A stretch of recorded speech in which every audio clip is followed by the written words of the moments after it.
All right, so now we have cast on our 28 stitches. So we're gonna grab our other needle, and then we have our tails still hanging here and the yarn connected to the ball. You're done with this tail, so do not cut it. You're gonna wanna weave it in at the end, but you can tie a little bow, which I'm gonna do, to remind yourself you do not use this yarn anymore. Not until the end when you're ready to weave it in. So now we're going to turn our work so that the yarn is on the right side. Okay. We're going to grab our second needle and we're going to take it and stick it in from front to back through this first loop. So here's the first loop. We're going to go front to back. And do you see how it's coming up? Oops. Through. So they're sharing a loop and getting all cozy. So it's like this, and you're creating a little X right here, right?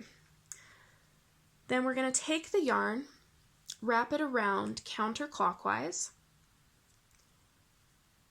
and then hold some tension right here and pull it through like so.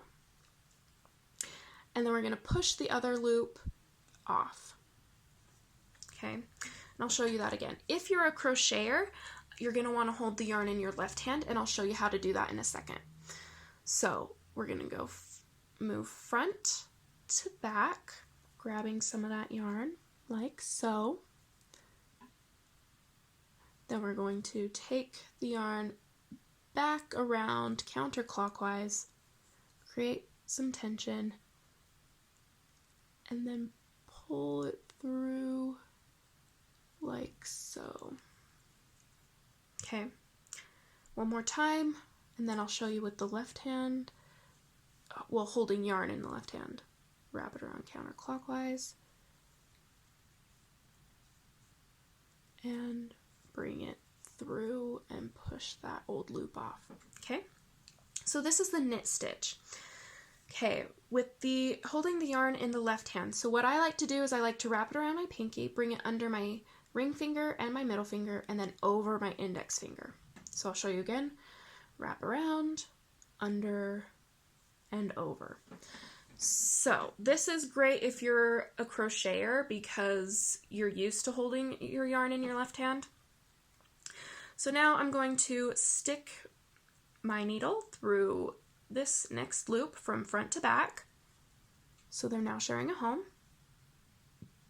Then I'm going to wrap it around counterclockwise and pull it through, and then push the other loop off. So in, counterclockwise, up and through and off.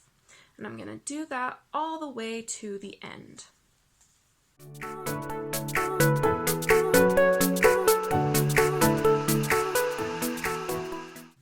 Alrighty, so now we've reached the end, and you can see why you'd want to put the tape on the end. If you're not using knitting needles. If you're using knitting needles, it'll already have a butt at the end, but you need to add one onto your pencils. Because, see, the stitches, like, they're squished on there, and that's okay, but you could see they'd easily want to fall off, so it's good to have that stopper at the end. Alright. So now we've reached the end. Now what? Now what do we do? Well, it's simple. You just turn it so that your yarn is back on the right side, move your yarn to the back, and do the exact same thing again. So you're going to take, now the needle that you had all your stitches on is off, and you can use that to put the stitches back on it, like we just did with the other one. So front to back, wrap it around counterclockwise, and pull it through. And you're just going to knit like you did on the other one, all the way down. And you just keep on repeating that. So on the pattern, it says row 1, knit all stitches.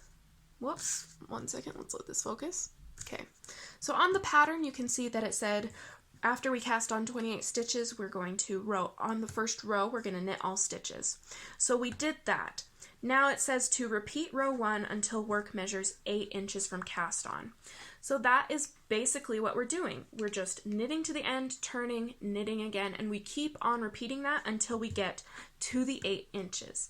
After that, we can bind off, and that will be the next video. So I will see you guys over there.